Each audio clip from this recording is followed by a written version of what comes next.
The multi-tool is one of the newest tools we've seen in Subnautica 2. It is a complex, cool-looking shape with a clean aesthetic and a foldable out axe head. So follow my journey along this endless torment of how I made the multi-tool from Subnautica 2. And the very first step, of course, starts with research and references. So I'm going to try and make this not boring. Alright, so references. Sounds easy. Turns out it's not. The game is literally brand new, which means I've got almost no references, and yeah, so we're just going to have to try our best to find what we can. Because it's an early release, in the first Subnautica I was able to use FreeCam, which means I was able to basically glide around the object and look exactly what I needed to look at. But Subnautica 2 didn't have that yet, so... I also had a look at other people that have tried to tackle this issue as well, and one of the models I really liked was Tyson 07's, and I actually thought at first that he actually got the blue circle in the middle wrong, but I was then later shattered and completely proven wrong. Give me a minute to explain. So basically, all my references were filmed inside of the base at daytime. And turns out, the blue part doesn't appear and it actually turns black in the day inside of a building. But at night time inside of the building, it actually turns blue. But if you go outside and swim in the ocean, it also turns blue. So his references are more right than mine, because mine actually only work in one of the 4 scenarios, and his actually works in 3 of the 4 scenarios, which makes it a little bit complicated, but basically, to sum it up, we're keeping the blue ring. That's what I've been waiting for. Basically, the moral of the story was double check everything and then check it again with other references at different times of day, and depending on your environment it could also be wrong, so just double check everything with everything. Yeah. Ew. Next up is picking up the material. I'm going to be using PLA for this project as it's plenty durable for what I need it for, as well as comes in loads of colours. Thankfully, as I've done Subnautica stuff before, I've already got all the colours I need for this project, as the colour scheme seems to be very similar to the scanner. And these will be made on my X1 carbons, along with an AMS unit to use multicolour printing. Everything I'll be using today will be from Bamboo Labs. No, unfortunately, not sponsored. I spend way too much money on material. You serious? But that aside, I'm going to be using matte white and black, as well as the PLA basic yellow. And I'm also going to use the matte sky blue, and I've also got this glow in the dark blue as well, which I feel like could be quite cool to put in the model, as it does seem to have a glowing blue ring. But now we get to do the fun bit, and we get to design it in CAD. Now, I tend to use Fusion 360. It's kind of the thing I've used for long enough now where I can kind of do most things, but for the more organic stuff, just like the grip, we're going to use Blender, because I'm able to organically sculpt it into the right shape. This is the sort of stuff you can design in Blender. It ended up getting really detailed, so I kind of had to blur it. And by using Fusion, I can make really nice parts that fit together really nicely with really good tolerances, which means the whole thing comes together beautifully. Before worrying about details, I printed a basic prototype for the single purpose of just making sure it feels right. Because you can have the most accurate prop in the world, but if it feels slightly wrong in proportion and size, you may as well just throw it away, because it's just not going to work. And thankfully, it was wrong. It was like 10% off. It was like a little bit too small. That's what she said. So I upped it by 10% and it came out fine. That's quite big. Impressive. And next was a very cool functional part, the head. I already know I did not want something that was just going to be a static prop, and I wanted it to also feel really nice, just like the ice worm, that you can just play with for ages. And I wanted to use magnets because it was something that would hold it in position on the open and close, was easy to install, and you could also flick it open with your hands. My next big issue was actually the cavity where the head sits and rotates in, because it really needed a smooth and clean surface finish inside of that cavity. But technically, that whole part is an island, and in 3D printing, we hate them. Okay, no hard feelings, but I hate you, not joking. And that's because you need supports, which generate inaccuracies and imperfections.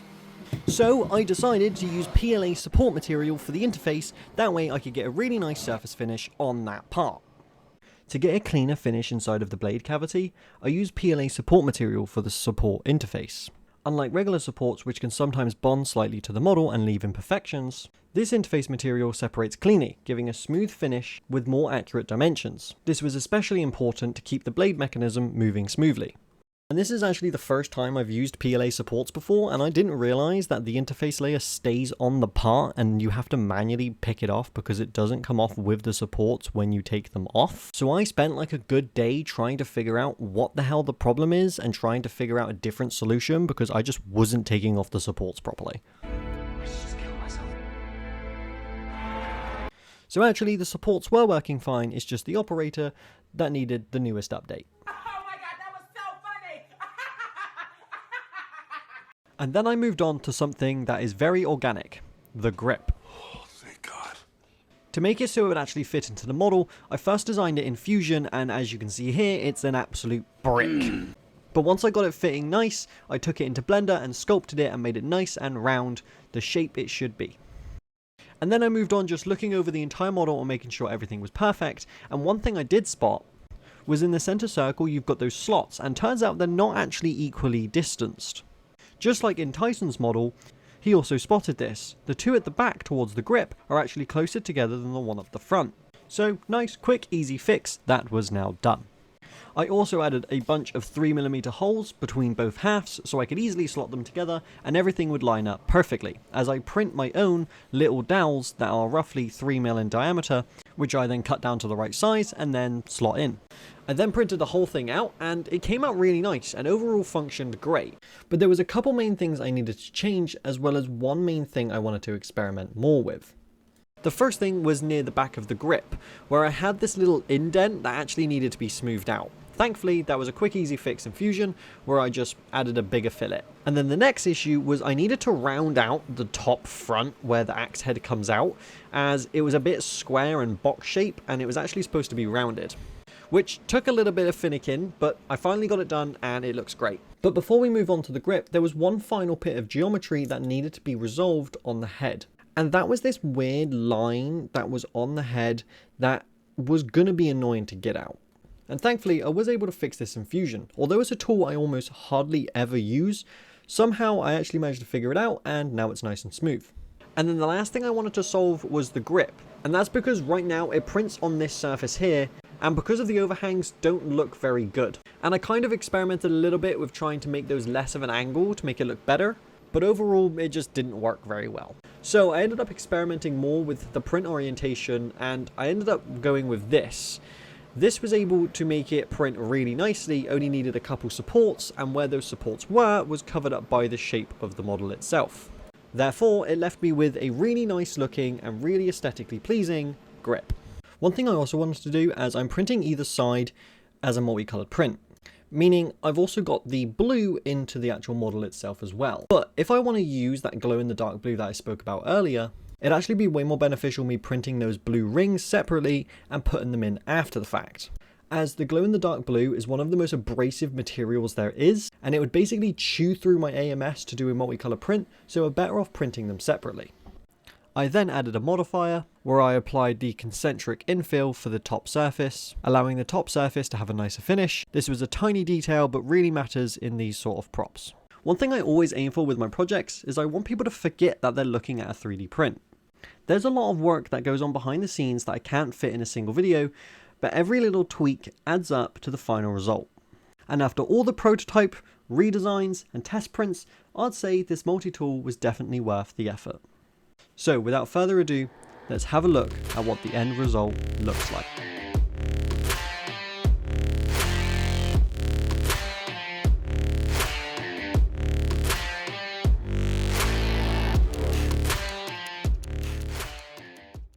Thank you so much for watching the video. If you enjoyed it, please leave a like. That would be greatly appreciated. And I'll see you guys in the next one when I upload next, which God knows when.